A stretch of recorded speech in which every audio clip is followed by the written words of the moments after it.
Hello friend, this is me, your host. Welcome back to our channel. I hope you all are well and doing great. You all are well, and today I'm back with another videos to give reviews on three books which are all about mind, body and spirits. So the first one so the first one which we're going to see today in this video is the Unbreakable, a woman's guide to aging with power. Introduction. For centuries, aging has been one of the most misunderstood, stigmatized processes in human life, particularly for women. In patriarchal societies, where youth, beauty, and reproductive capacity are placed on a pedestal, women often face diminishing visibility, respect, and worth as they grow older.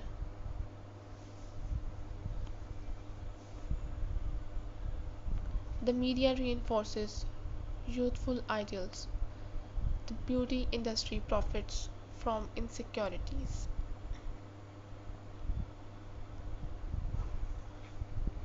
And workplaces subtly sideline women once they reach middle age.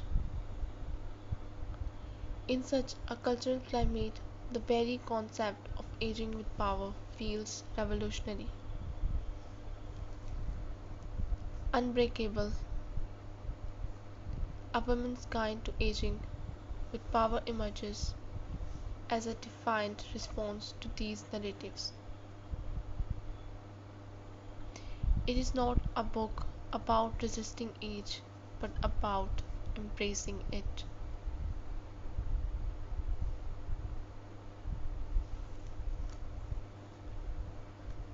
It is not about slowing the clock, but about claiming these years as a badge of resilience and wisdom.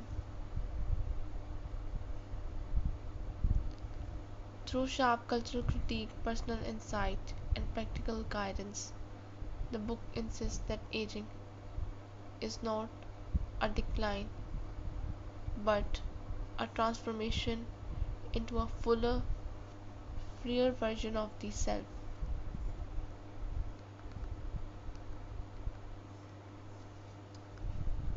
This review explores the book in depth.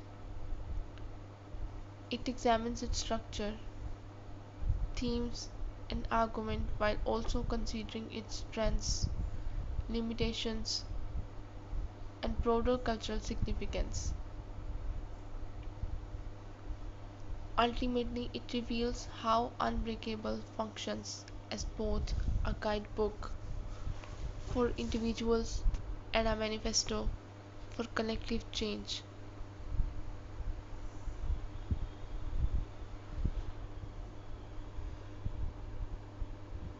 Chapter by chapter review. Chapter 1, Breaking the Myth of Aging.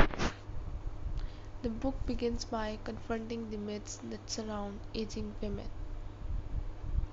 Society has convinced women that their worth is tied to beauty, fertility, and youth.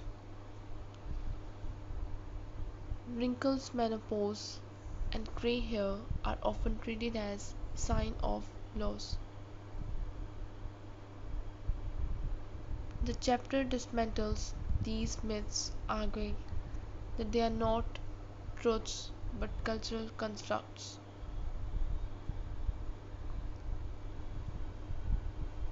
The author emphasizes that women fear not aging itself, but what society itself tells them aging means.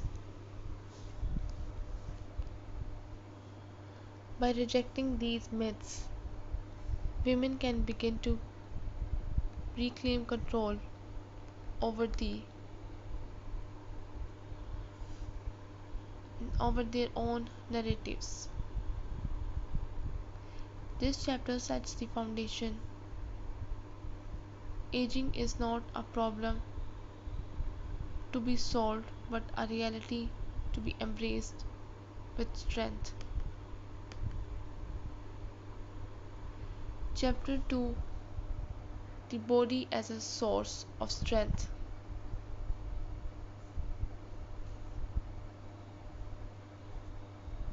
Here, the discussion moves to the physical changes of aging. Instead of focusing on decline, the book reframes the body as a site of power. Each wrinkle is a story, each scar a survival, each grey hair a symbol of resilience.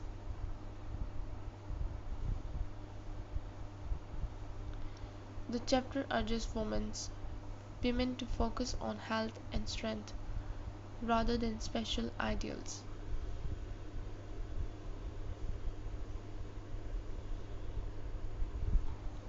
It encourages nourishing movement, balanced nutrition, and self care practices that prioritize vitality over appearance. Importantly, it critiques the fitness and diet industries that exploit fears of aging, reminding readers that the goal is not to remain young, but to remain strong.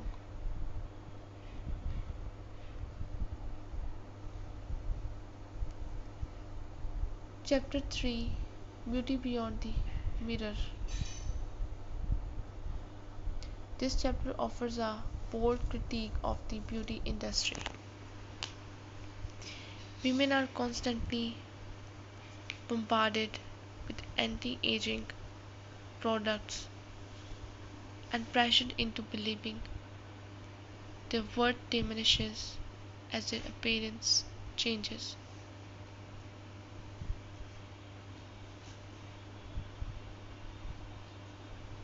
The book calls this out as both sexist and exploitative. Instead of resisting change, the author encourages women to redefine beauty on their own terms. Beauty is reframed as confidence, presence, and authenticity, rather than perfection. For many readers, this chapter becomes the most liberating. It transforms the mirror from a site of judgment into a space of self recognition.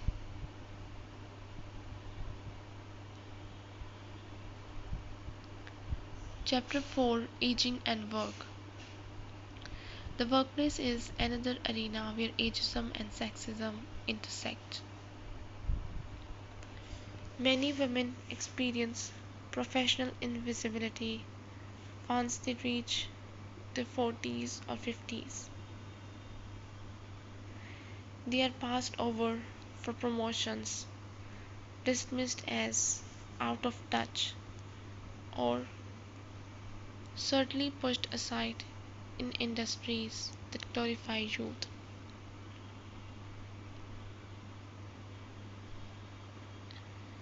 This chapter offers strategies for resisting professional marginalization. It shares stories of women who reinvented their careers, launched businesses, or became mentors in later life.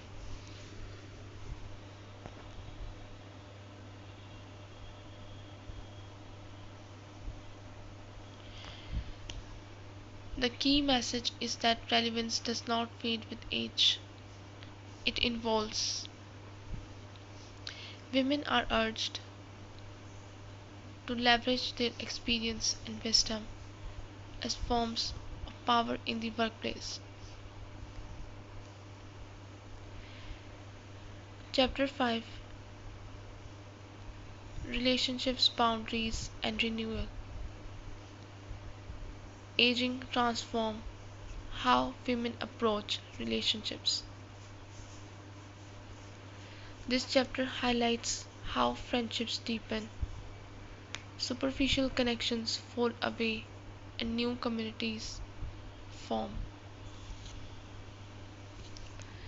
Women learn to set boundaries, to say no without guilt, and to prioritize relationships that nourish them.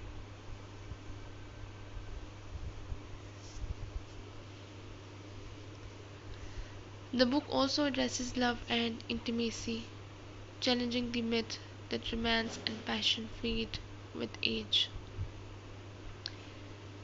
Instead, it argues that relationships in later years can be richer, grounded in authenticity and mutual respect, rather than youthful performance or social expectation.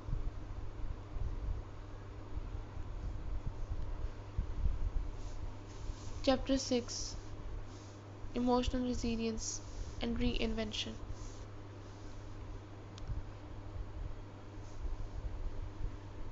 Perhaps the most profound section, this chapter acknowledges that aging inevitably brings loss. Loss of parents, partners, careers, or certain physical abilities. But instead of portraying this as tragic, the book reframes it as an opportunity for resilience and reinvention.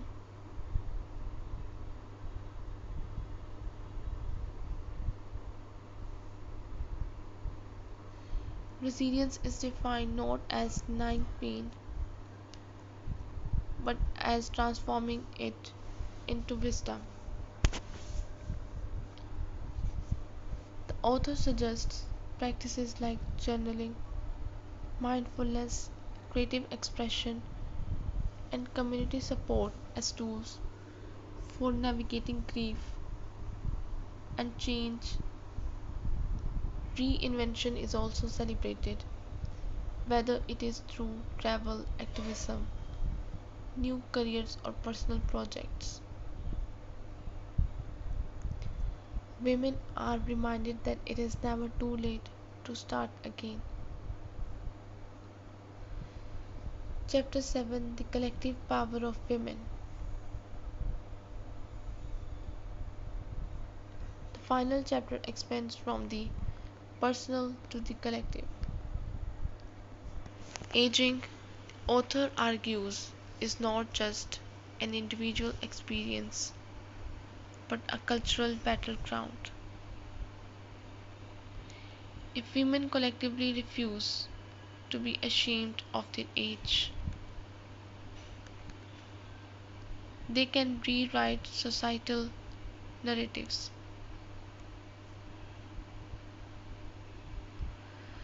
This chapter envisions a world where older women are leaders, teachers, and cultural icons. By embracing aging with power, women not only transform themselves but also shift the way society views womanhood. It ends with a call to solidarity. Aging with power is not just possible, it is evolutionary.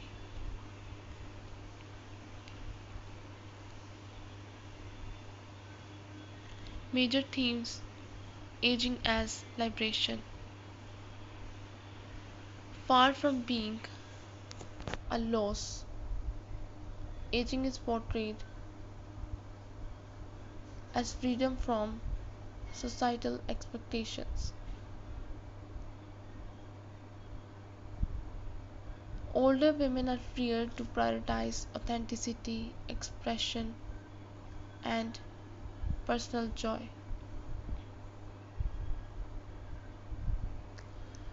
Rejecting the beauty trap, the book delivers a scathing critique of the beauty industry, which profits by making women feel ashamed of natural aging. True beauty, the book argues, lies in confidence and authenticity, resilience and reinvention.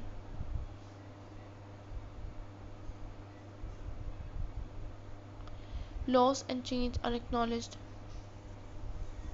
but reframed as opportunities for growth. Women are encouraged to embrace reinvention, proving that it is never too late for new beginnings. Visibility and power.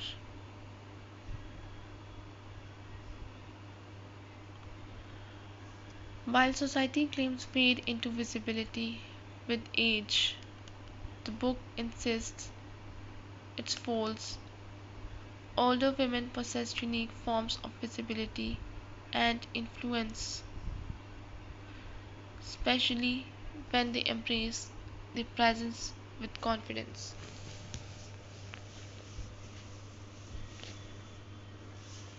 Collective transformation. Aging is not just about personal resilience, but about reshaping cultural narratives. When women embrace their age, they challenge sexism, ageism, and beauty myths on a societal level. Style and tone. The writing is conversational, warm, and accessible. The author avoids academic jargon, instead speaking directly to readers with humor, empathy, and honesty.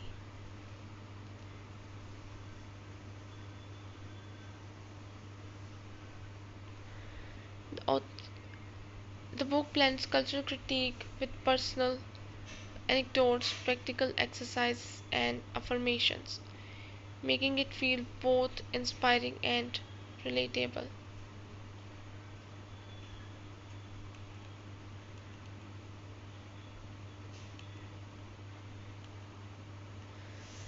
Many sections include reflective questions, allowing readers to apply the lessons to their own lives. This interactive style keeps the book from being purely theoretical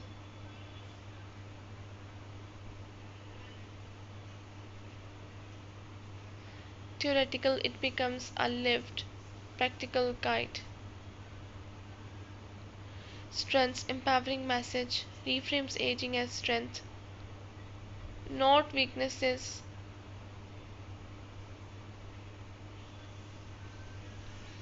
Not weakness, balanced approach combines cultural critique with practical advice. Accessibility, written in a relatable, conversational style. Relevance, speaks directly to issues women face today in beauty work.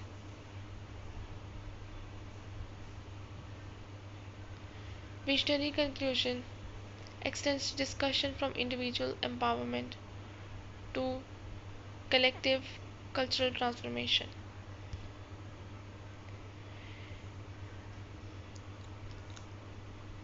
Conclusion. Unbreakable, A Woman's Guide to Aging with Power is more than a book.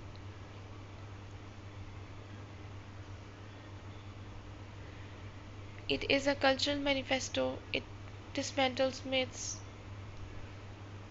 critiques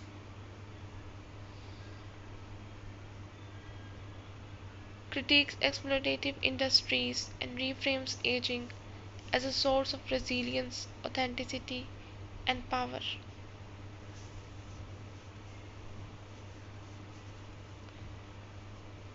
The book's greatest strength lies in its refusal to sugarcoat reality while still offering hope.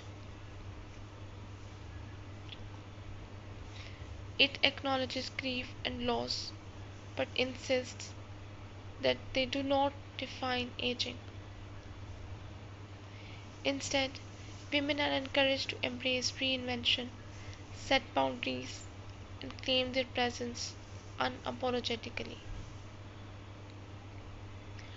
Ultimately, Unbreakable is about far more than aging. It is about redefining what it means to be a woman in a culture that undervalues both women and the elderly. It is about rewriting the narrative of worth, beauty, and visibility. And in doing so, it gives women not only permission but also encouragement to age with power, dignity, and joy.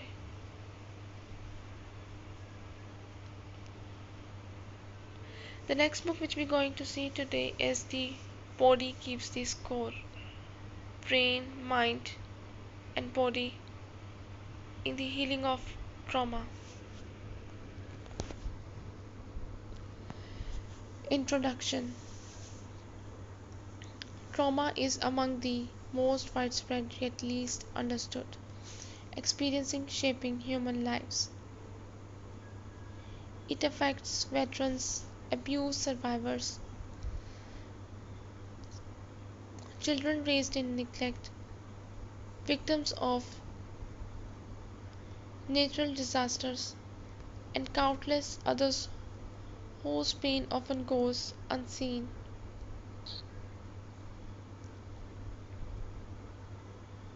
Traditionally, trauma was either ignored, pathologized as weakness, or treated through approaches that address symptoms without grasping their root cause.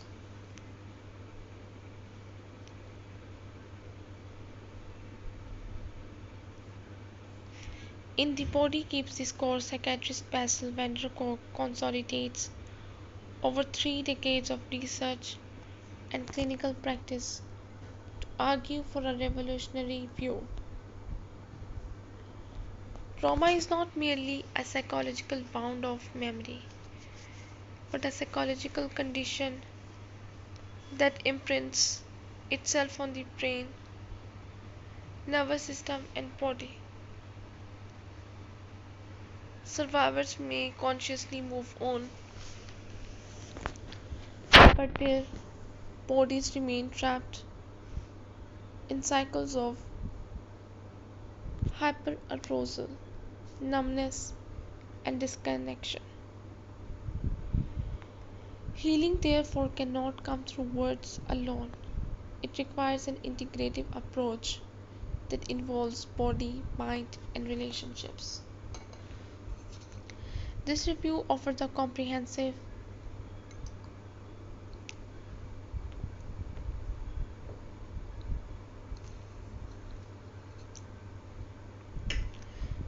chapter by chapter exploration of Vonda Kolk's work, examining its scientific contribution, therapeutic innovations, thematic depth, and broader cultural implications.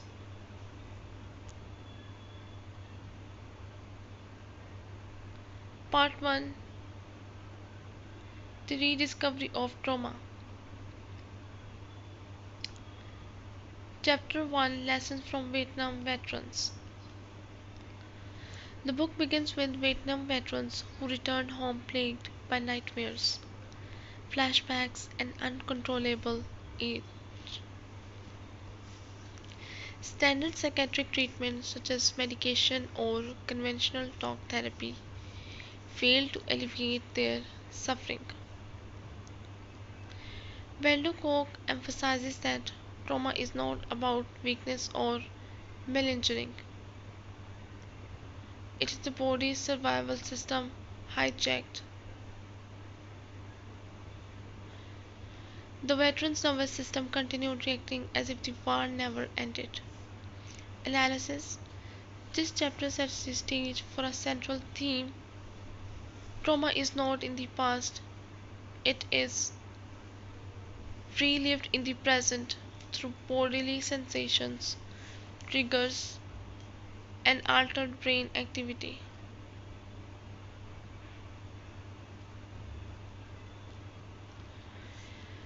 The suffering of veterans mirrors that of abused children, accident survivors, and assault victims, underscoring trauma's universality.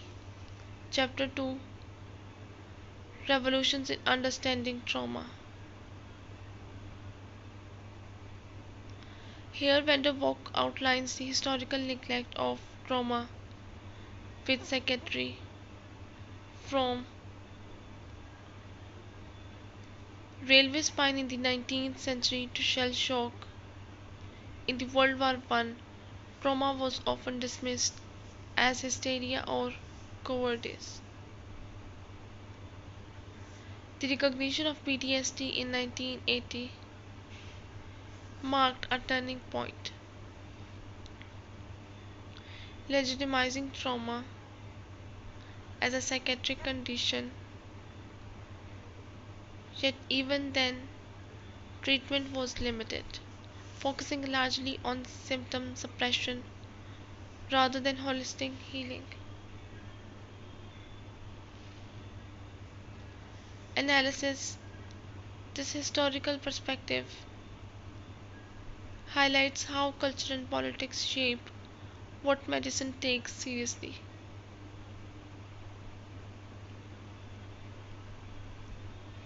Women's reports of sexual trauma, for instance, were long invalidated. The author situates his work within a broader struggle for recognition, showing how trauma research often faced resistance from institutions invested in denial.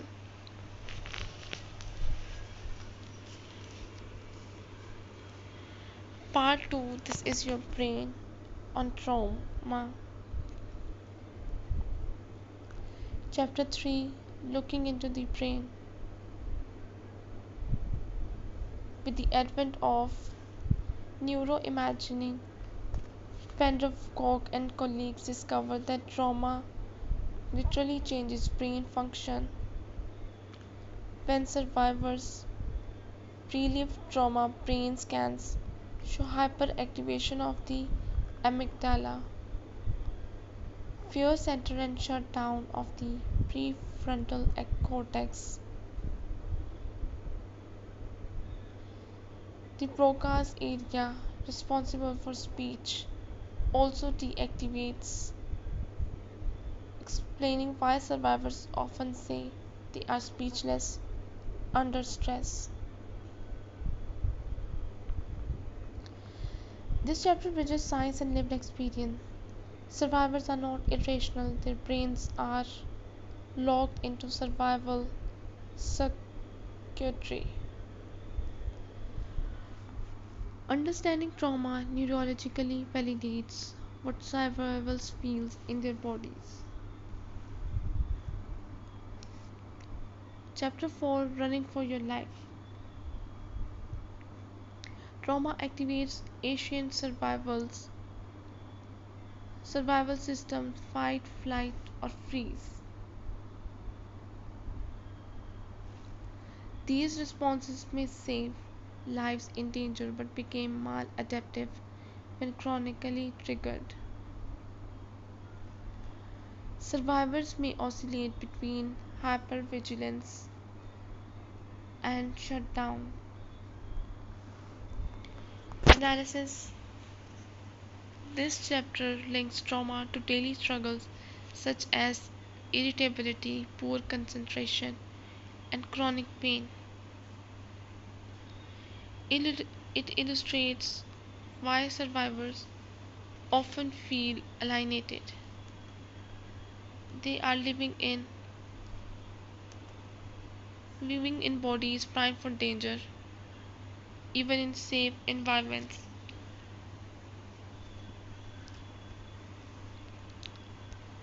Part 3: The Minds of Children. Chapter 5: The Life of Children in Unsafe Environments. Childhood trauma disrupts brain development. Abused or neglected children adapt by becoming hyper alert to danger, aggressive, or emotionally numb.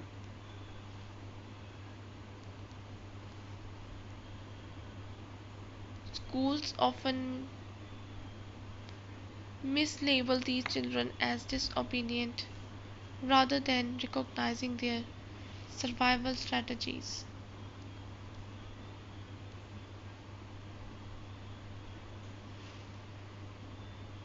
Vander Kolk trauma informed education and care systems. Instead of punishing traumatized children, we must create environments of safety and atonement that rewire trust. Chapter 6: The Hidden Cost of Neglect. Neglect can be damaging as abuse. Children deprived of consistent care develop insecure attachment patterns, difficulty regulating emotions, and an enduring sense of unworthiness.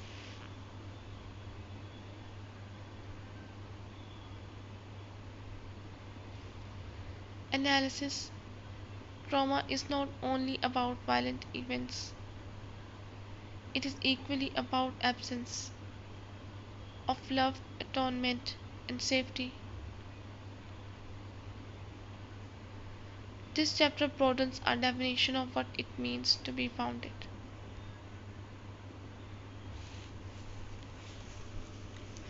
The imprint of trauma. Chapter 7: How trauma lives in the body.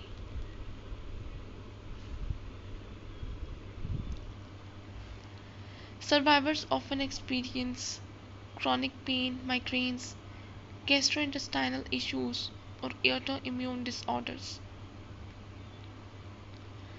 These symptoms are the body's way of carrying unresolved stress. Analysis: The book here redefines many mystery illness as somatic expressions of trauma. It demands an integrative medical model that sees mind and body as inseparable. Trauma and memory. Traumatic memories differ from ordinary memories. They are fragmented, sensory based, and involuntary flashes of images, sounds, or bodily sensations. Survivors may not have coherent narratives, but instead experience intrusive fragments. This explains why traditional talk therapy, which assumes storytelling is healing, often falls short. Trauma survivors may not be able to narrate their past in linear form. Healing must therefore go beyond verbal processing. Chapter 9: Beyond Talk: The Limits of Traditional Therapy. Vanderkolk critiques traditional psychiatry's reliance on medication and endless talking. Antidepressants or antipsychotics may dull symptoms but rarely resolve trauma. Similarly, talk therapy alone cannot access the body based imprints of survival.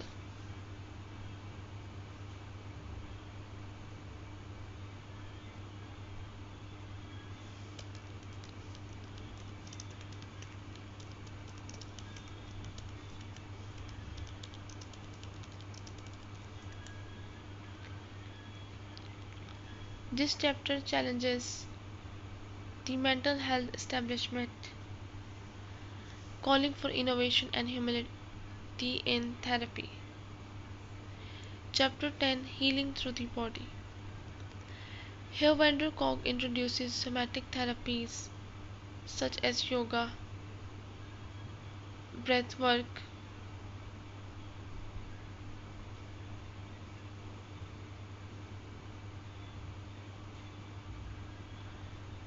and mindfulness based practices. These methods help survivors develop awareness of bodily sensations and restore a sense of safety. Analysis.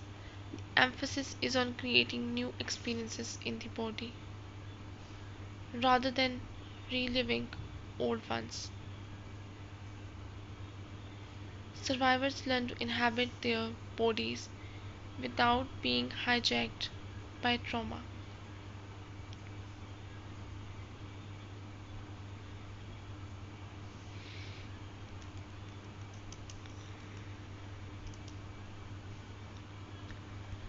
Chapter 11,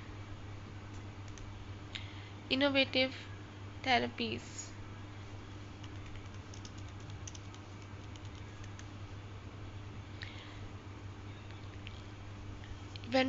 Kolk surveys alternative approaches.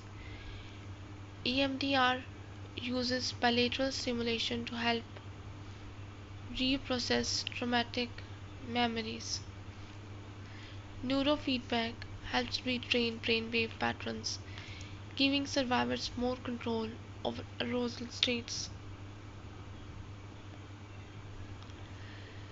Theatre and drama therapy allows survivors to embody new roles and reclaim agency through creative expression. Chapter 12, The Power of Community. Trauma isolates, healing requires reconnection, whether in therapy groups, families, spiritual practices, or communities.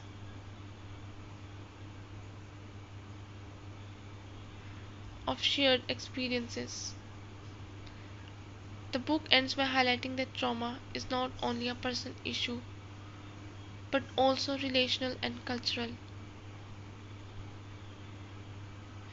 Healing is not just about individual recovery but about building compassionate communities.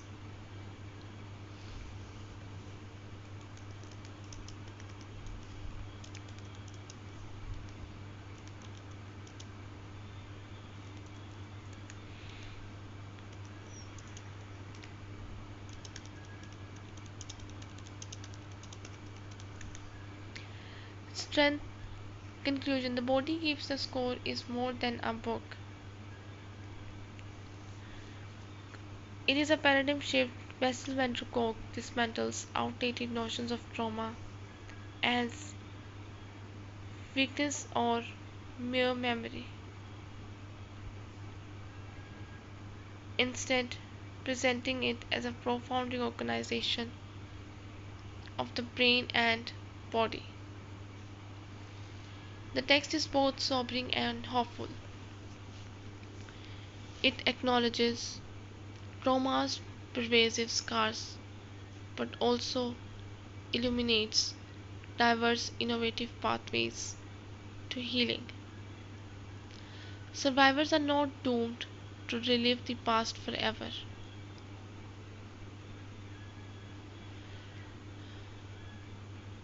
In the end, the book is a call to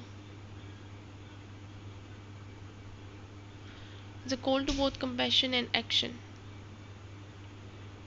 To heal trauma is not just a clinical task,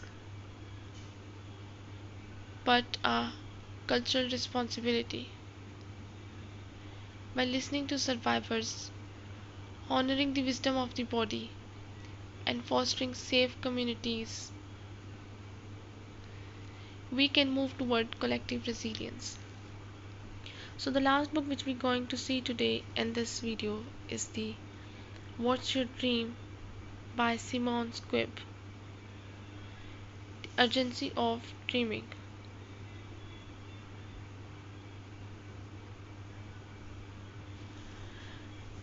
Dreams are often spoken about in childhood but dismissed in adulthood. We ask children what they want to be when they grow up. But somewhere between school, career, and bills, the questions disappears.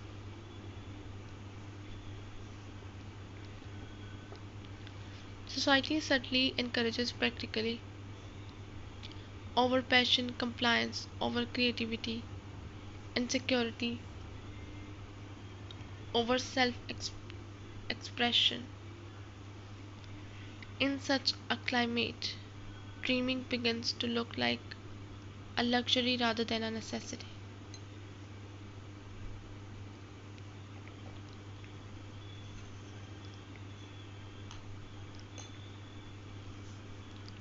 Simon Squibb's What's Your Dream arrives as a countercultural manifesto. Far from treating dreams as frivolous fantasies, Squibb argues that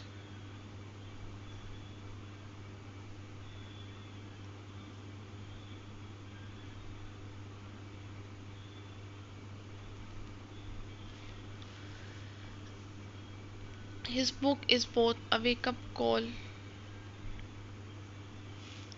that they are the engine of personal fulfillment and societal progress. His book is both a wake up call and how to manual, guiding readers to rediscover their dreams, articulate them with confidence, and take meaningful steps toward making them real. What sets this book apart from the thousands of motivational texts in circulation in Squibb himself? His story, homeless at 15, entrepreneur by 20, investor and philanthropist by 40, embodies resilience and transformation. More importantly, he is not simply a businessman, he is a dream activator. Through his social media movement, he has become known for approaching strangers with the question, what's your dream? And then offering mentorship, money, or connections to help them pursue it.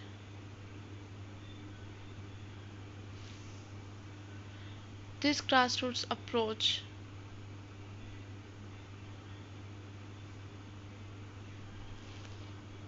blending storytelling with direct action translates into the structure and spirit of this book.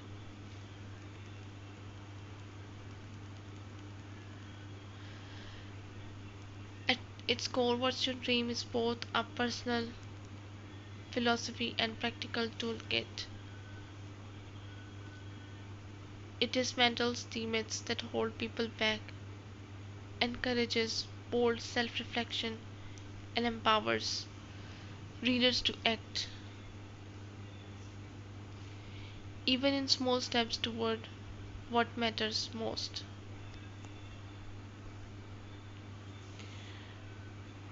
Part 1, Why Dream? The opening section confronts one of the greatest obstacles to dreaming, the cultural dismissal of ambition as childish or unrealistic.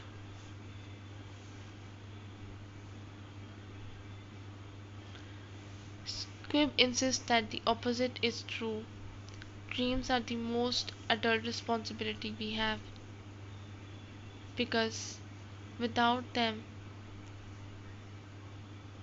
we risk drifting through life without purpose. Breaking the myths. Squibb identifies and dismantles several deeply ingrained societal myths. Hard work guarantees success. He points out that millions work hard their entire lives without achieving freedom or fulfillment. Success requires strategy, creativity, and alignment with one's dream, not just effort.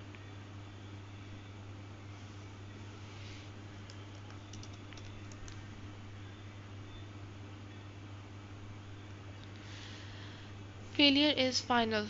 In early, failure is a stepping stone. Each failure teaches skills, builds resilience, and clarifies direction. Squibb uses both his own entrepreneurial setbacks and stories from others to illustrate that failure avoided is growth denied.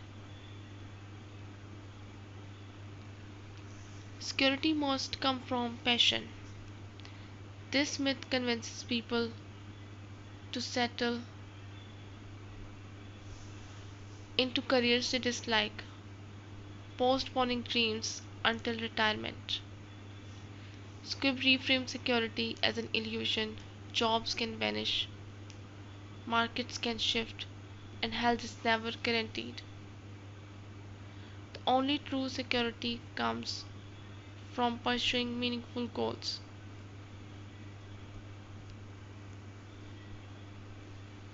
Part 2, Your Dream: Unearthing Dominant Desires. Many readers will realize they don't actually know. Years of routine, financial pressure, and societal messaging can bury dreams so deeply that they seem invisible.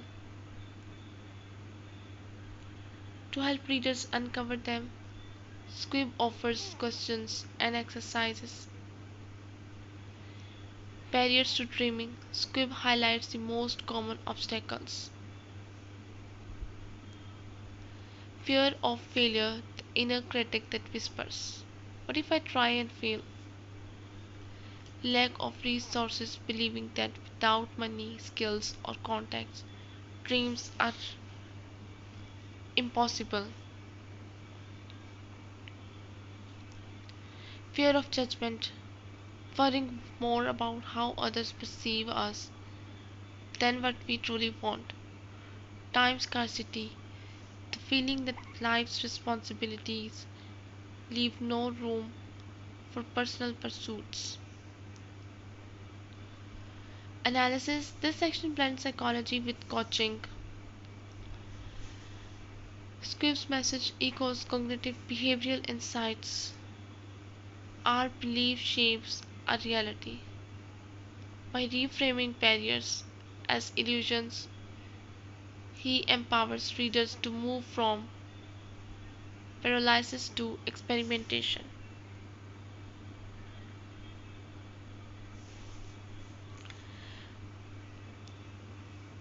Part 3, Follow the Dream. Start small, act now.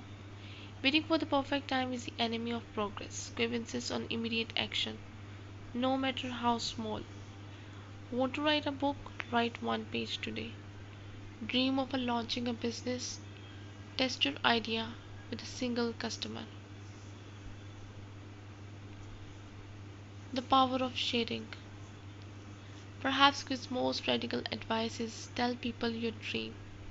Sharing creates accountability, it invites collaboration. Others may have resources or knowledge you lack. It combats secrecy and shame, which often keeps dreams hidden.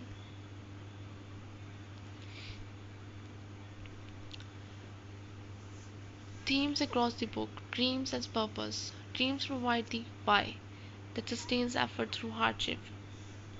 Without them, life risks becoming mechanical. Generosity and reciprocity. Helping of others is not just altruism but a strategy for growth. Dreams flourish in ecosystem, not isolation. Reframing fear and failure. Fear is a compass, not a stop sign. Failure is vision, not strategy. Entrepreneurship as a mindset. Though not all readers will be entrepreneurs, the book frames dreaming as inherently entrepreneurial, creative, risky, collaborative.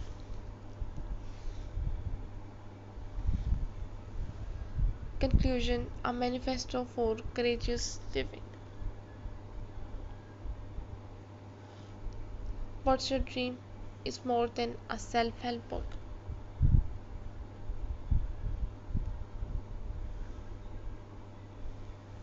It is a cultural invitation. It asks readers to stop suppressing their deepest ambitions, to resist the myths of safety and conformity, and to reclaim the courage to live meaningfully. Simon Squibb combines his own powerful story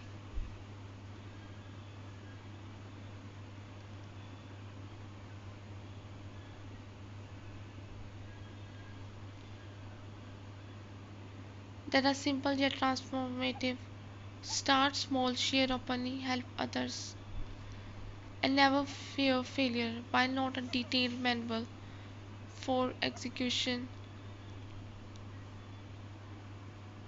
it is a spark, a book designed to ignite energy, clarity, and momentum. Ultimately, Squibb's central lesson is this: dreams are not indulgences, they are responsibilities. To ignore them is to live half a life, to pursue them is to unleash both personal fulfillment and collective progress. So this is all we have from these three books. I hope you guys like the books. I'll be back with another videos with another books. Till then, just take care and goodbye.